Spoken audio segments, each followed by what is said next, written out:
الله الرحمن الرحيم الحمد لله والصلاة والسلام على رسول الله صلى الله تعالى عليه وسلم.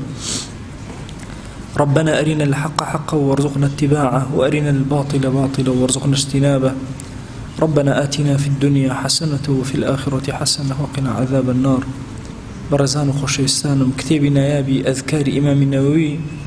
يكي لو كتابانيك روجاني سيشم أسين خزمتي ئێمە زۆر شتمان لەم کتێبە نازدار و نایابە باس کردووە. باسی ئەومان کردووە کە ئیمام مەئموم چۆن قراءەتی نوێژەکان ئەکەن، چۆن ئەوەستن لە بەردەم ڕەب العالەمینە، چی ئەخوێنن، کام سوورەت لە کام نوێژە، هەموو ئەوانەمان باس کردووە. ئەچینە سەر ڕکوع، کاتێک کە ئینسان ڕکوع ئەبات ئەم بابە ئیمام بۆمان باسەکە، باسی ذیکرەکانی ناو ڕکوعمان بۆ ئەکە. ئەفەرمێ دەلیلی زۆر هاتووە کە ئینسان الله ئەکبەر ئەکات و ئەچێتە ناو ڕکوعەوە. ئەم الله ئەکبەرە سونەتە لە هەیئاتە، ئەگەر ئینسان تەرکی بکە کەراهەتی هەیە ئەبێ بێڵێت باشترە، بەڵام ئەگەر نەیوت نوێژەکەی بەتاڵ نابێتەوە، سوژدەی سەهوشی بۆ نابە. هەموو الله ئەکبەرەکانی نوێژیش ئەمە حکومەکەیانە، غەیری الله ئەکبەری تەحەڕوم نەبێ کە واجبە.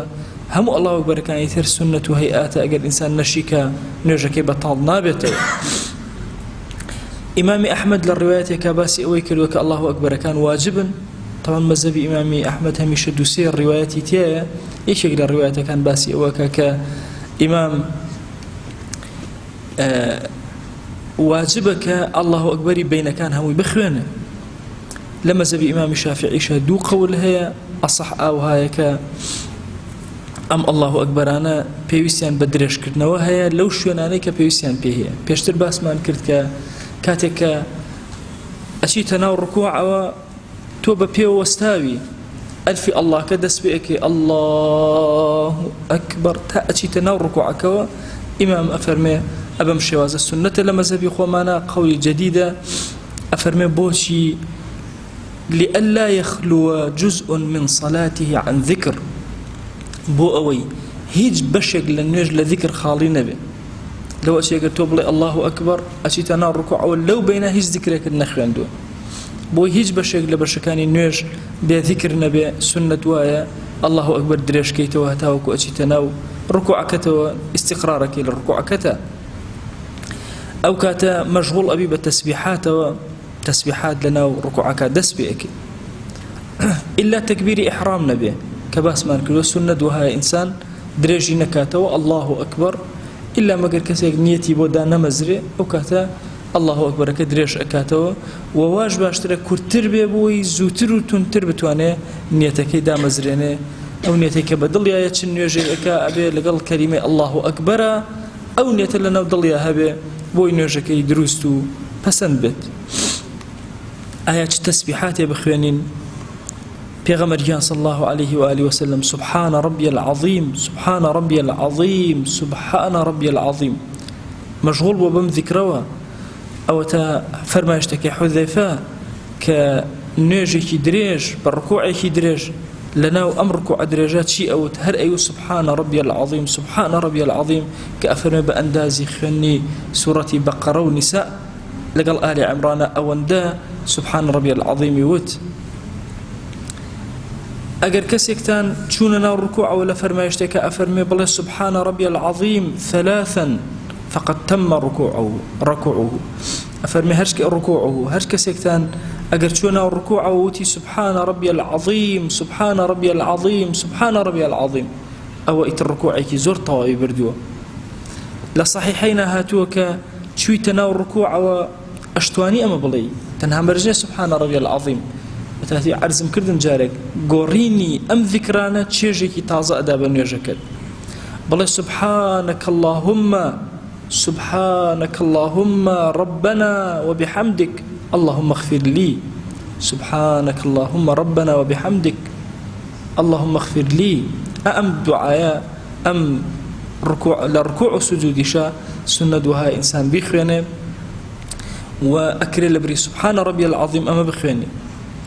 لفرماشتي كتيرها بيغمر جان صلى الله عليه وآله وسلم كأتشونا وركوع أي فرمو اللهم لك ركعت وبك آمنت وعليك توكلت إنجا خشع لك سمعي يا لروايتك ركع لك ها ركوعي بردبوتو باشا أم روايتك هي ناوتي صحيح مسلم لإمام علي وأفرمي اللهم لك ركعت وبك آمنت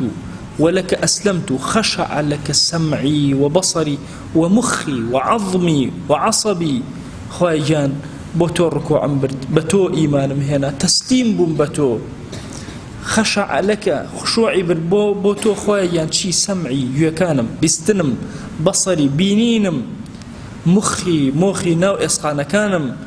عظمي إسقان كانم وعصبي همو دمار الرقا كانم همو الركوعي بوتو خشوعي كل بردمتويا أم دعايكي زور قورو سنتيكي زور شيرينة كتشيشيكي نوبة نوجكت أدا للرواياتك هاتوا خشع سمعي وبصري ومخي وعظمي وما استقلت به قدمي لله رب العالمين خشوعي بردو لبردم خوايا بستنم بينينم موخم اسقانا كانم هرچی قاچم هەڵی گرتووە هەمووی بۆ خوا جل جلاله خشوعی بردو لبردم رب العالمين للرواية ترى أفرمي للركوع والسجود أي فرمو سبوح قدوس ربنا ورب الملائكة والروح سبوح قدوس رب الملائكة والروح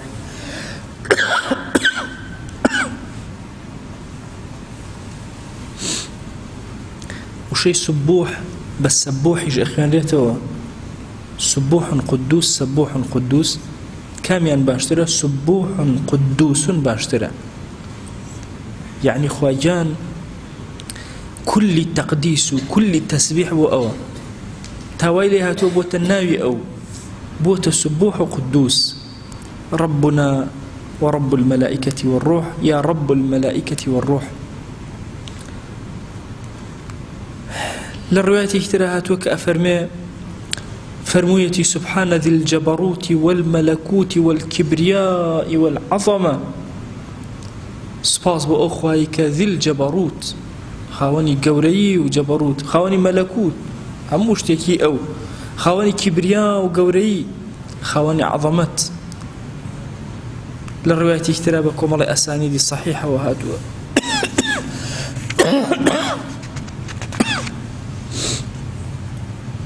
كفرمويتي للركوع فعظموا فيه الرب للركوع فعظموا فيه الرب تعظيم خواب كان جل جلاله تياه موقعي ركوعي إنسان موقعي تعظيم خواب شن خواب قورة أزاني للركوع شنك بيتكرا أو كلماتنا كإظهاري أنا كسبوح قدوس يان خشع لك سمعي وبصري يان سبحان ربي العظيم هاري إيش لما نكتو أي خياني هم أكات أو كتو تعظيم بخوا جل جلاله كردو تعظيم خوا بهر لفظك بإمام أفرمي للركوع أكري بلام أوي إنسان أجر جمع كالبيني أم أذكارنا هر همو بخياني أو زور باش بمرجك إمام نبيتو أواني دوا هراسان كاتو درجي بداته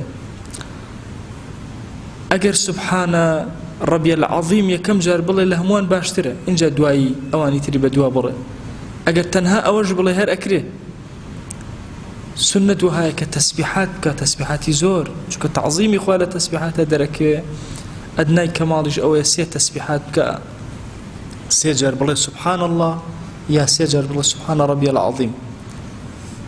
أجر يقدر نشيوت أو أصلي تسبيحة كي هاتوا ودروسي كردوا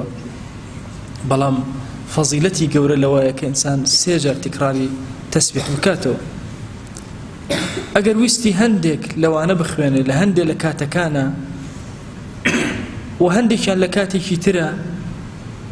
وقت التوزيع بك بري لنيوجا أما بخواني بري لنيوجا كتير أبو شوازة أو هر همو يجيب جاي كردوا وإشكاري كي باشي كردوا همو أبواب كان ذكري هنا إن جابزانا الذكر كردن للراو الركوعات سنة الأئمة لا جماهير علماء شاوا أجر إنسان بعمد يا بسه لبيري كر نيوت نيوجكي بطال نابته وجناه بارج نابه سجدي سوج نابه إلا أو نبي إمام أحمد وجماعتك فرميان واجبه هل أبي بيخوانه أو كسيك مصلية أبي لقل أنفر ما يشت الصحيح والصريح أنا بجي وكو أفر ما يشتيك أفرمي أما الركوع فعظموا فيه الرب تعظيمي خوابك جل جلاله لركوعك وإلى خلاف علماء درتشي وباش أم ذكرانا بخيانه وأقر بيتو هر جاري هندي كان بخيانه لنتيجة أكات أويك هرهم يعني خيان دبي أم كلماتاني إمام فتوى أبو إما أم كلماتاني إمام سرتاي خيري كي زور قوري أبو إما جوري كتر لذكر جوري كتر لتشجور قرتن للركوع كتكاتي لبردم رب العالمين أوسي خواهي جان داوال لي أكين لنوري أم كتاب بشوان مكة أم كتاب كرا نور الروناكي وأم كلماتاني لخزبتي أبوين لم فرماشتانا بكرا نور الروناكي وناو غورمان بو جيان من بو آخرت من بو ساحي محشر من بو كاتي التوبو قرنا ومن بو ليتو يا رب العالمين وصلى الله على سيدنا محمد وعلى آله وصحبه وسلم تسليما كثيرا أبدا إلى يوم الدين.